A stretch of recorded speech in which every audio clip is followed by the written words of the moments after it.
Vanessa facilitated a presentation at work. While she thought she did a pretty good job with it, she was irritated that her colleague, Matteo, kept asking her questions during the presentation. This led to Vanessa feeling inferior and as if he was trying to question her work and intelligence. She was planning on talking to him at the end of the day, right before they both left, to tell him how he made her feel during the presentation. After an hour passed, she decided to ask herself, is the conflict really inside me? After asking herself that question, she paused to consider her own insecurities. She recognized that even when her boss and colleagues tell her she is doing well, she questions her own abilities. Vanessa recognized that she was the one questioning her work, not Matteo. This is something she has been trying to work on, and she recognized she was about to blame Matteo for something that really is an internal conflict she has been trying to manage. A conversation with him no longer made sense, as the conflict was within herself. Devon was at his wits' end with his wife. She constantly bugged him about going out more often and spending more time together. She just didn't understand how busy work was. He came home exhausted and ready to just do nothing in the evenings.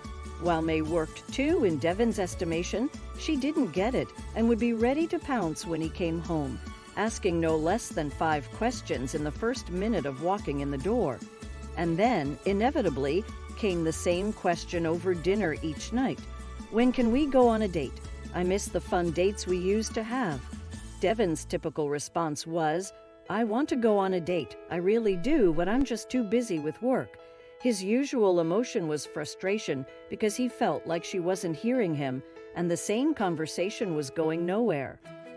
Since his usual response wasn't changing anything and they were both left with even more frustration or hurt, Devon decided to try to look at things from a different perspective. He recognized that May wanted to spend time with him because she loves him and values their marriage. And he really does love spending time with May, but he recognized he hadn't done well in showing her he enjoyed spending time with her and, quite frankly, how much he valued her. Devon decided that instead of just telling May over and over again that he doesn't have time for long dates together, he would start showing her how much he loves her and values her. He may not have time for a 5-hour date right now, but he did have time to text her throughout the day to see how she was doing and tell her he loves her. He got up earlier and decided to make her breakfast and eat together before work. He asked her to take a 15-minute walk each evening after work so they could talk about their day. Devon realized that the better way to address the issue wasn't having the same old conversation, but rather to incorporate small gestures throughout the day that demonstrated his love for May.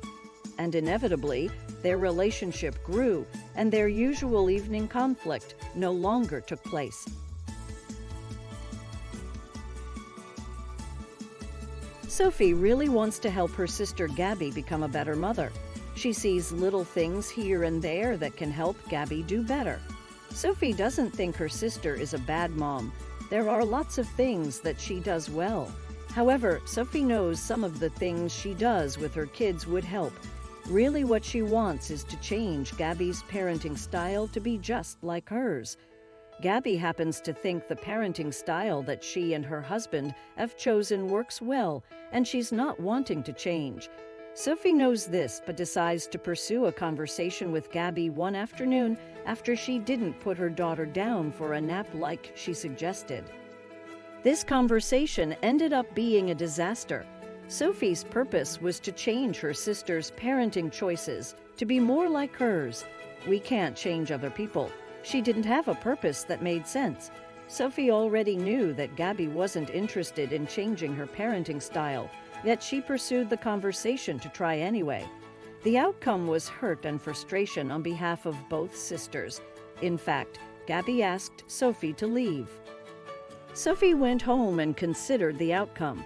She realized she couldn't change her sister, and really that her sister wasn't doing anything wrong as a parent. It really didn't make sense for her to try to change her sister's parenting style. There are actually quite a few things she admired in her sister's parenting approaches.